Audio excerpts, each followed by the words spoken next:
22nd of August, Rabbi Furst, Pierke Avos.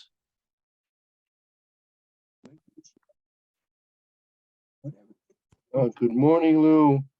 Good morning, Rabbi Furst. How are you? On Baruch Hashem. How are you feeling today? Okay, shall we get Baruch Hashem, I think I'm over it. Baruch Hashem, that was pretty quick. That COVID's not what it's cracked up to be, huh? Well, no, it was pretty bad. Okay.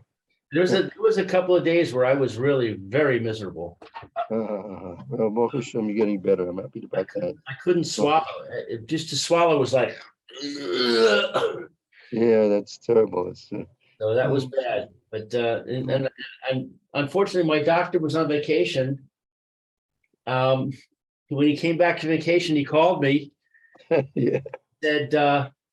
He said, I see that you tested positive. How are you feeling? And we discussed it. And he said, well, there's something I can give you for that swallowing problem. I said, well, I'm not having it anymore. I'm over it now.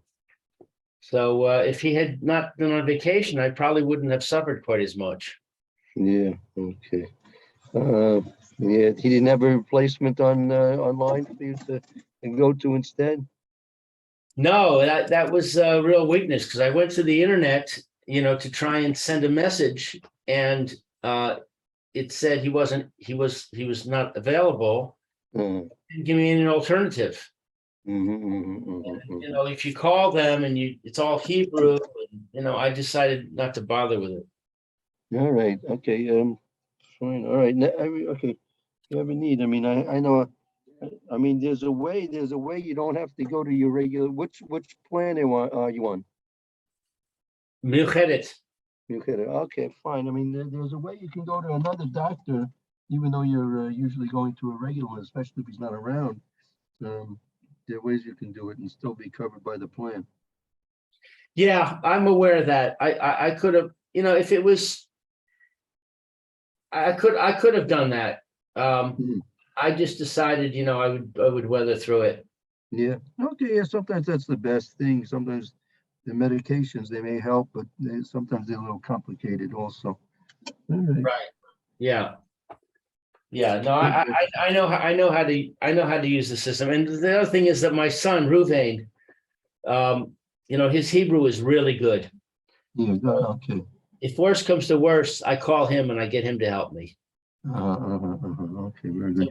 It's a really, tough situation, and I really need somebody who can work the system. He'll do that for me. And I didn't think it was that serious. I needed to do that. Okay, very good. And you said Yosef wasn't feeling well also last week? Yosef also has corona. Oh, wow. He's also feeling better. He's also recovering. So thank God. Yeah. So he had to spend Shabbos alone. That was pretty miserable for him. I can imagine. Yeah. He's still living by the Mir, right? He's still living by the Mir. Yeah, we're still trying to get him out of there. But we're not having too much success. We've actually showed him a couple of places, and he did not like them, and for good reason. So it's we're working on it. It's a work in progress. Yeah, you need a good option for him, and help him. Well, we've got a really good psychologist who's working with him, and so we're working with the psychologist to try and find a place that we know will have services. We're also working on getting services where he is now, because we got to get him services. He's got to have somebody coming and visiting him and seeing his situation and helping him with cleanliness and things like that. Right. Yeah, I mean, you do have a social worker that's familiar with his situation, right? We have a social worker who's been pretty much useless, although the psychologist said he was going to go meet with the social worker and try and see if he could get something going there also. So we'll see. Rabbi Furst.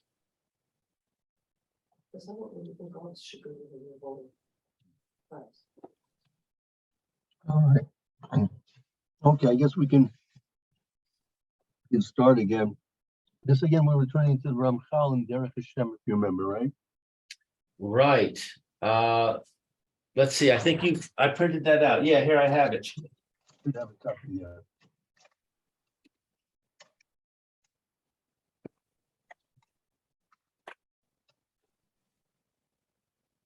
Let's see. I have the pens. Okay, so should we go to Gimel now, or you want to review? I think it will be okay. I'm sorry? Yeah, I think we can start with Gimel. Gimel. Yeah. Okay. I don't know where Meir is. He should be here today. All right. That's for sure. I think you were saying that in his davening runs a little later on Ben's money, so he may maybe quote for time a little bit more than usual. Oh, yeah. You may just be a little late. Yeah. Okay, so here we go. The olam madrigos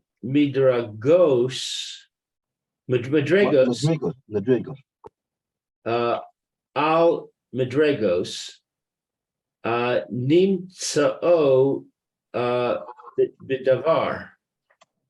So always here comes Roy. Always level by level we find the matter. They're found in bidavar, in the thing. Meaning there are many basically there are many levels. We just been talking about Ruach HaKodesh, and he says the Ramchal, there are many levels in this. It's not a one constant absolute level of Ruach HaKodesh. There's a spectrum, and there are many different levels to what it is and how it's expressed. Good morning, Rabbi Furst. Good morning. Good morning. How are you, Roy? Baruch Hashem. What are we doing? Where are we? We're in the Derech Hashem in the Ramchal, which you should have there. In Gimel, if you have it there. Did you get a copy of that? No, I haven't. Derech Hashem. No, I haven't got that. Okay. You want to print it out, Roy? Rabbi sent me a copy and I printed it out. You want me to send it? Okay, thanks. Okay, let's see. Newsletter. I think you sent that out yesterday.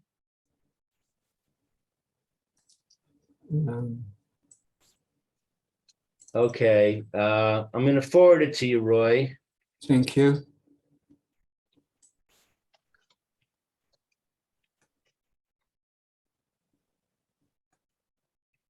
Okay, I sent it. Thanks. Okay, so we're talking about this ability that a person has to observe the world and to understand its workings and the interconnections between the different parts of the physical world. And even then beyond that, the idea of Ruach HaKodesh, which gives a person a greater ability to understand how things work. And now we're on Gimel, and Gimel is saying that there's many levels that we find these factors in. Bain bonin koach hashpa nishpa. Whether it's building strength through influence, Well, here the word bane means here weather. It's not binyan, it's bane, weather regarding the strength of the influence upon who was being influenced, right? What's the word binyin, banin mean? Be'inyan, the subject matter or the topic. So whether the subject matter is the strength of the influence that he's influenced by, Right, meaning it's he's explaining now why there are many different levels in what's called Ruach HaKodesh, because it depends, right, on first upon the strength of the influence on the person who's being influenced, right? Meaning there you have two variables right away. You have the variable of how much influence there is, and there's the person who's being influenced. Meaning it could be the same strength of influence, but it will be manifest differently depending on who's receiving that influence, right? right? So there are two variables right there. Okay, Bain Bisman Haish Pav. Whether it's it's at the time of the influence. I mean, that's also a factor. At what time is it the influence going to be manifest? Bain B'derech Hagio El Adam, or whether it is the way of what is this Hagio? The way it reaches the person. In what manner does this influence reach the person? That reaches the person.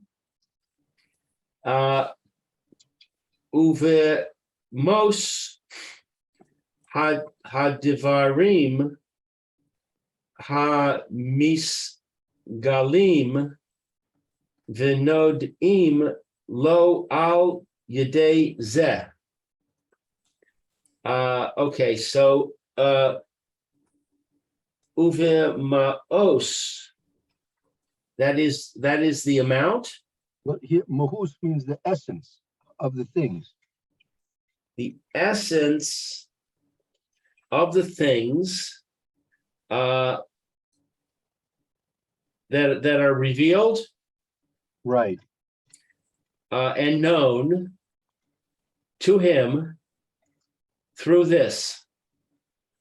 Meaning also a variable is what has to be revealed. What's the nature of the things which have to be revealed, right? Right. It could be, let's say it's something which is relevant to Klal Yisrael for all generations. So that is going to be a very strong, clear influence, because it has to be relevant to a large population over a long period of time. So it's supposed to be very strong, that influence. Whereas if it's only going to be, say, something which is personal or localized, then maybe the influence may not be so strong. Right. Amnam bekulan tiyeh ha shpa bidavar biderech shiyagish ba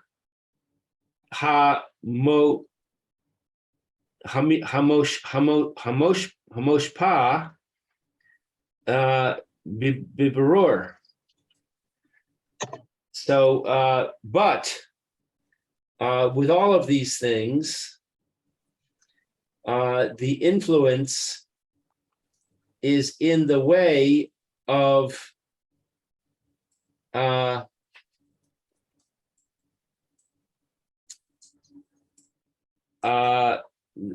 is in the way that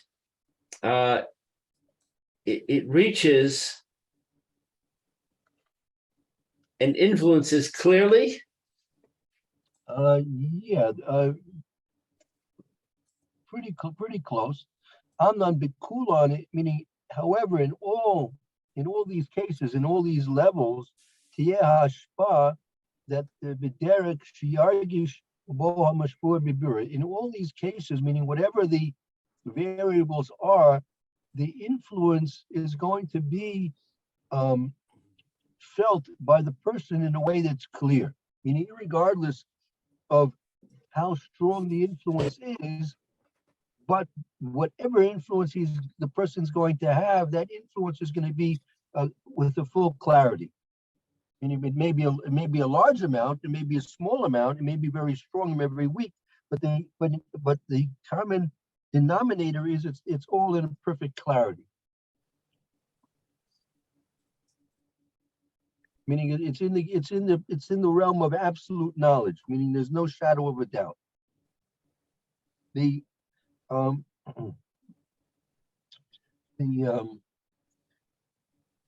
prime example of this is Avram Avinu by the Akedah. That if you really pay attention to the psukim, and even more so what Chazal, the Midrashim have to say, Avram Avinu was never commanded directly to kill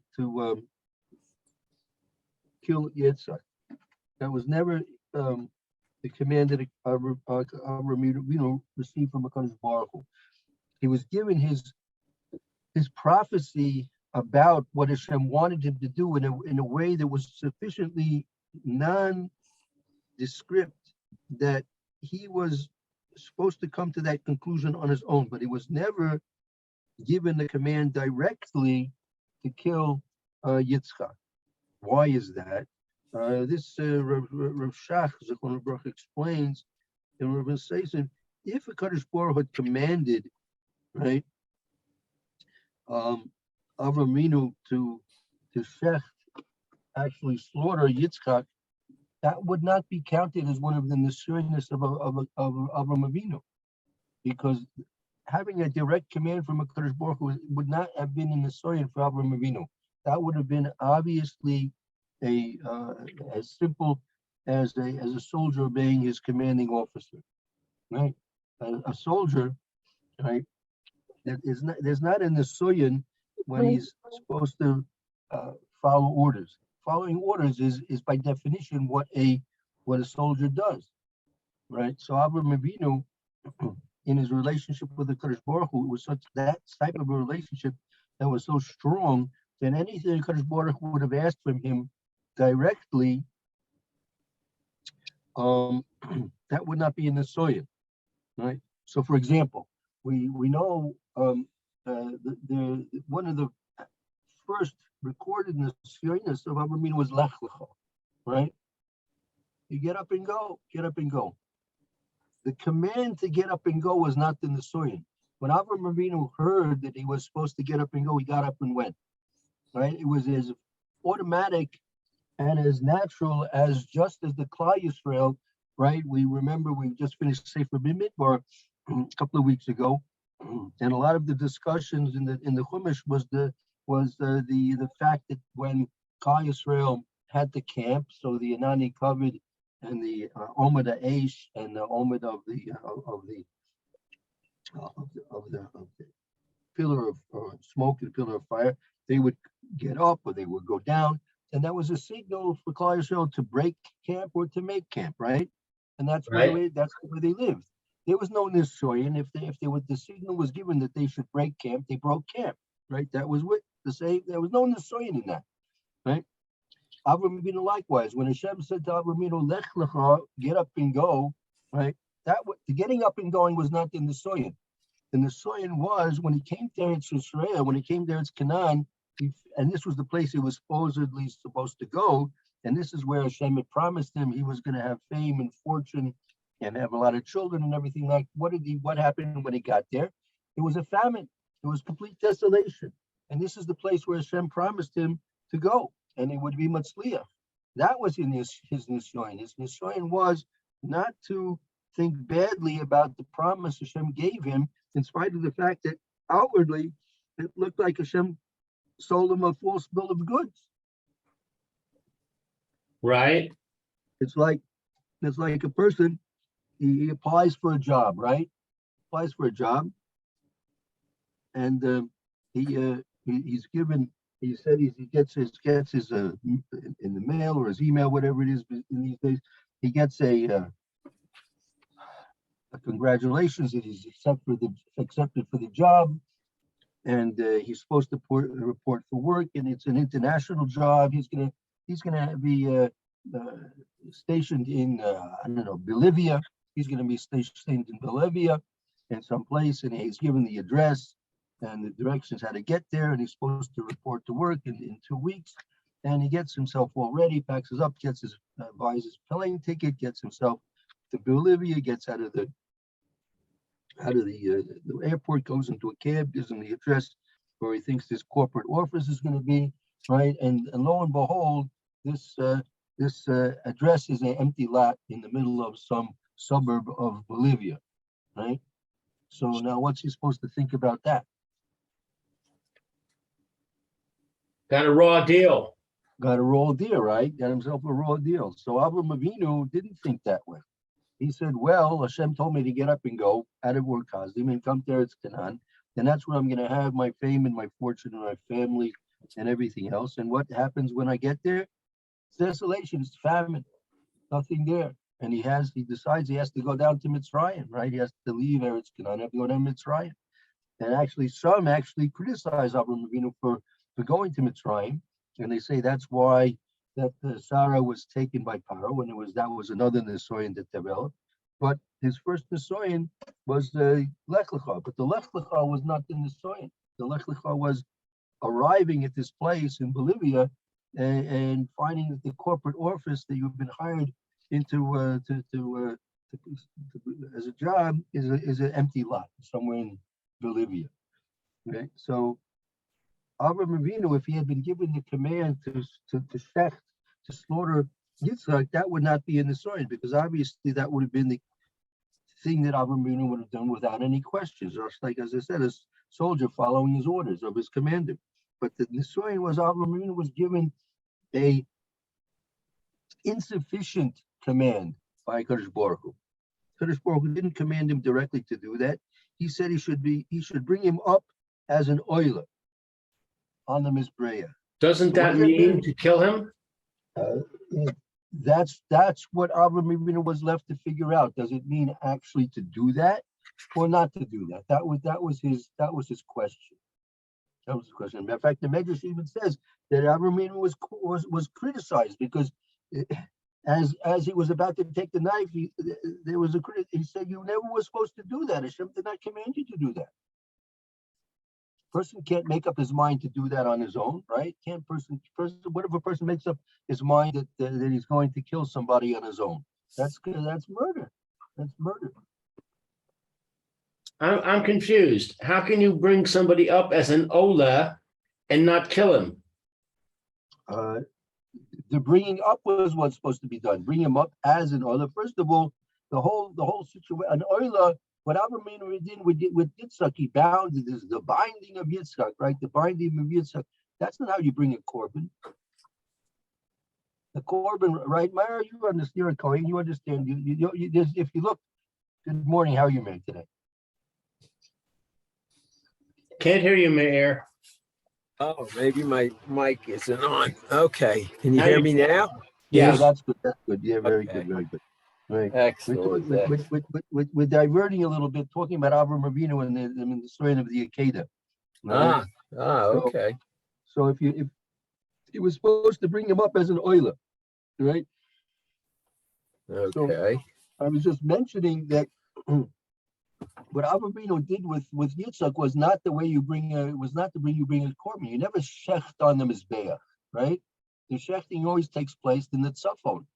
In the Yazar, in the courtyard where the Mizbeach is located to the north of the altar, that's where you do the shechting, and then you have to do hifshita, or you have to take off the skin, and then you do all the other things and prepare the pieces of the animal that had been previously alive. You have to prepare it for burning on the Mizbeach. But you never take an animal and shecht it slaughtered on the Mizbeach. That's not how we do things, right? So what Avram Avinu did was not bringing it as an oiler, right? So anyway, that maybe we could discuss this a little bit more as we get closer to Rosh Hashanah. I'm just mentioning that the nevuah that Avram Avinu had was sufficiently clear that he had to bring him up as an oiler, but it was not sufficiently clear as to whether or not he had to kill him or not. And that was his nisayon to decide, was this the Ratzon Hashem that he should kill his son or not? That's what Hashem was testing him with. But in general, all prophecies, all nevuahs, all Ruach HaKodesh, the knowledge is 100% clear. 100%, there's no shadow of a doubt as to what is meant. It's completely clear. That's what he's saying here at the end of the third paragraph there. Okay, so in other words, in Abraham's case, it was not clear. Because that was his test. His test was to come to arrive at the correct conclusion. Because it wasn't a prophecy that was in the normal sense, where the prophecy is to impart certain information to be communicated to other people. This was a personal communication with the Kadosh Baruch Hu, with Avram Avinu, for the case of and the point of testing him. So when we have an interaction with Hashem through the vehicle of what we call Ruach HaKodesh, it is 100% clear. Is that what this is telling us? 100% clear, 100% clear, right? There was no shadow of a doubt. Now, to a certain extent, it's not the same, but when a person, if he's in tune with his Yetzer Tov, right, he has a sense, he's developed a sense of what's right and what's wrong, what he should be doing, what he shouldn't be doing, right? So that's if a person has a sufficient amount of Yir Shemayim and a sufficient knowledge of halacha to know what he's supposed to do and what he's not supposed to do. So, and there are times when the person's Yetzer Tov will communicate with him and tell him clearly this is something you're not supposed to do, right? Whether or not it's found in the Shulchan Aruch or not, that's another story. But the person will clearly know from time to time this is something he should do or is something he should not do, right? So that's also a form of divine communication with the person, from a Kadosh Baruch Hu to the person, through the medium of the Yetzer Tov. I'm sorry, say the last sentence again, through the medium of the Yetzer Tov. Uh-huh.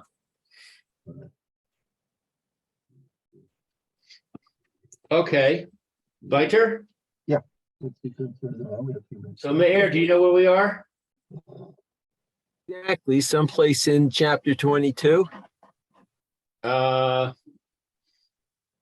Chapter. This would be in the Derech Hashem. This is in the Derech Hashem. Oh, we're in Derech Hashem. Oh, I went to the. Oh, okay.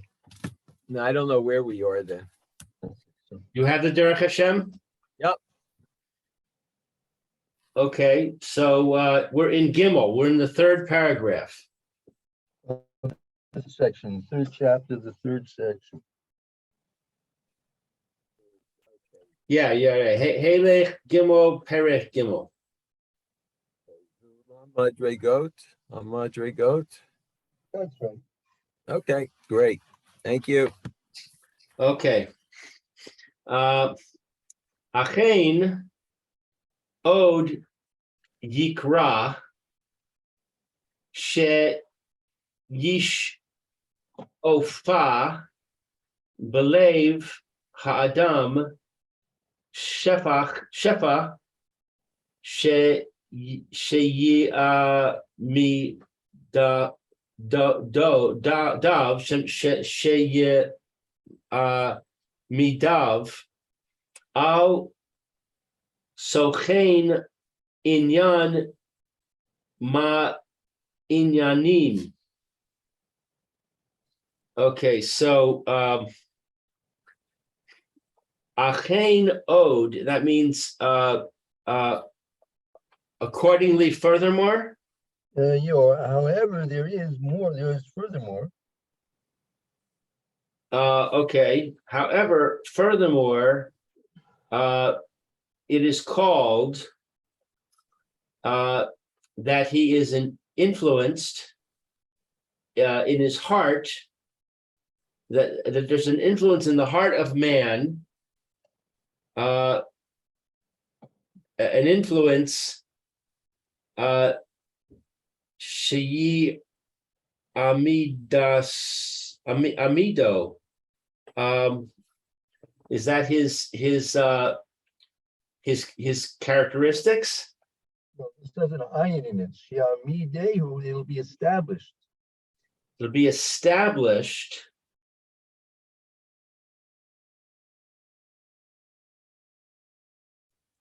Al tochein inyan ha'aninim.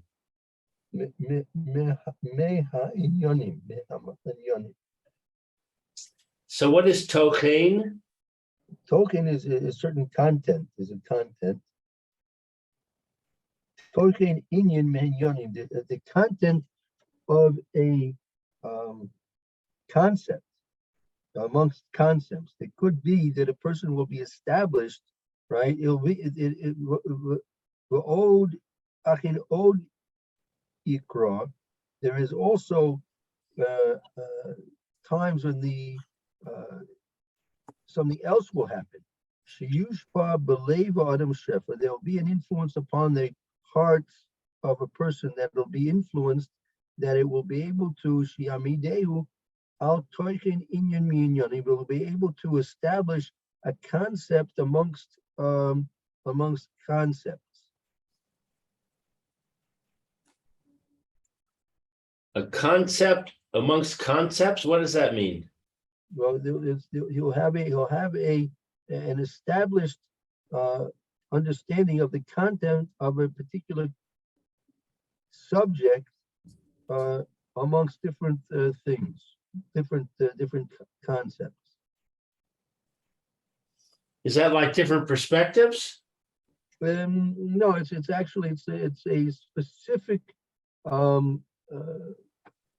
point of knowledge, a specific point of knowledge dealing with a specific subject matter. So we're saying the communication of Ruach HaKodesh is clear, but furthermore, sometimes the communication will establish a particular content in regard to certain concepts. Right, the Ashpar is going to influence a person's heart to have a clear understanding of a particular point of understanding of a particular concept. Okay. Ach lo yargish bo ha mo shefa ella kamo she nofeles makshava bilavavo vayikra ze lifamim al derech har chava ruach hakodesh. Okay, so however, lo yargish bo hamushpat. However, the influence the person's not going to be feeling that he's being influenced. I mean, it'll be spontaneous. It's not going to be as if he has a force acting upon him. I'm sorry, say that again. Please. Ach lo yargish bo hamushpa. However, the person who's influenced will not feel the influence. He doesn't feel it. Right? He doesn't feel as if he's being influenced. Okay. Rather, it's like he fell. He fell in his thought.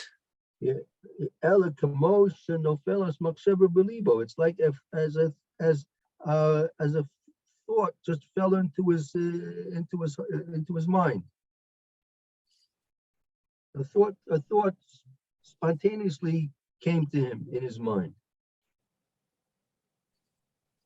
Okay, he doesn't feel the influence. Rather, he feels like it just popped in his mind. I have that happen to me sometimes when I'm davening. A thought will like come out of nowhere. Is that what it's talking about? That's what that happens, right? That happens. It's very common that thoughts will come out of nowhere into a person's mind. Whether that's exactly what we're talking about here, but it's similar. It's similar to that, right? Okay, so vayikra zeh lefamim al derech harchava ruach hakodesh. So we call this. Sometimes we call this the way of what is harchava in a broader sense, right? Harchava, in a broader sense, it's referred to as ruach hakodesh.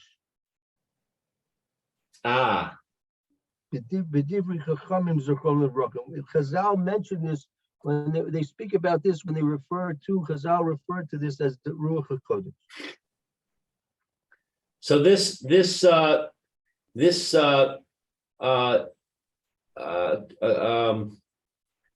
falling upon his heart of a thought is in a broader sense referred to as ruach hakodesh. Yeah, by Chazal. Chazal refers to this as ruach hakodesh. Oh, hashefa nis taros. Or another reference they use is it's called a hashpa nistaros, like a hidden influence, like a hidden influence. So it's either referred to as ruach hakodesh or it's referred to as a hidden influence. Right.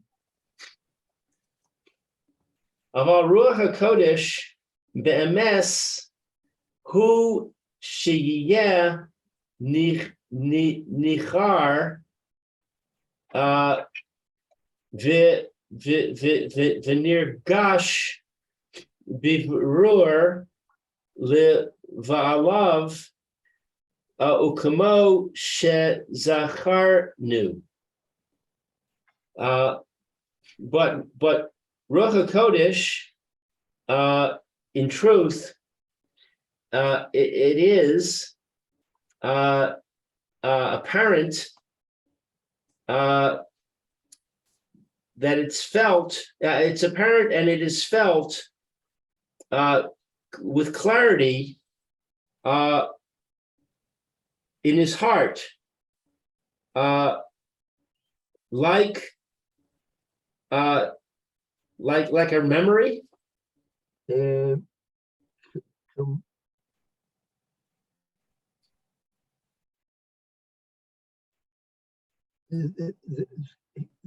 true ruach hakodesh, shu nikar, it's perceivable.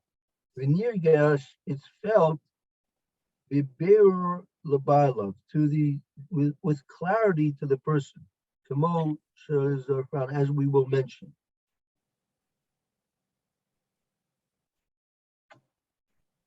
Oh, as we will mention. Right. Meaning the true Ruach HaKodesh is evident and experienced clearly, vividly by the person who is experiencing it. Is that even when it comes as a thought that pops into his head? No, the thought that pops into a head, sometimes that can be placed there by Kadosh Baruch Hu, which is a certain non-influential information the person's given. But Ruach HaKodesh has a completely different type of a experience with it. It's a type of experience which a person realizes with full clarity that this is something coming directly, clearly from a Kadosh Baruch Hu to him. Do you ever have a situation where the Yetzer Hara tries to trick a person into thinking that something is Ruach HaKodesh when it's actually coming from the Yetzer Hara? There's such a thing as false prophecies. There were false prophets and false prophecies. So in our time, there's no real such thing as Ruach HaKodesh. It doesn't really exist in our time anymore because we're much too involved with Gashmias that these things could be frequent by us. To the extent that we're involved with the physicality of the world, that reduces our sensitivity to Ruchnias. So we're too physically grounded to be affected by these things on any substantial level. Well, what about Siyata Dishmaya? How does that fit in? Siyata Dishmaya is in one way of understanding is when Hashem is directing the course of events that things should work out for the person in the proper way, right? According to the way Hashem wants it to happen. And that doesn't have to be always, you can have, there's such a thing as reverse Sati Dishmaya also. A person can have failures which are also coming from the influence of the Kadosh Baruch Hu. And sometimes it's not always to the good, right? So Kadosh Baruch Hu wants things not to happen, right, or something else to happen. So so that's the course of daily life being influenced. That's the influence of events. Shabbos is an influence of events, where Ruach HaKodesh is an influence of the mind. So what's the relevance of all this? If we're saying that Ruach HaKodesh is not happening nowadays, why are we reading this? Well, it's something that you should realize that was possible, and in a very limited sense. I mean, it's not something which we have at our hands, bisman is in our times, in our situation, in our times. But this is something which is important when you're learning, especially you're learning Navi. You're learning even the Chumash. You're learning Chumash. You have to realize what's the background of all these things that are happening, right? What's the cause of all this? How do these things work? And why are they working? So yeah. So actually, okay, I guess it's a good time to take a break. So we finished. That was the end of Gimel, and yeah, right. Lou, Yes. could you please give my apologies to Rabbi Levitt? I won't be able to attend his shiurim today. Okay, sorry to hear that. Yeah. Okay, Roy, have a good afternoon. Hope to see you tomorrow. Right, amen. All right, thank you, Rabbi. Okay, we'll be back soon, Mr. Brucia. See you, Okay, Mayor. see you, Roy.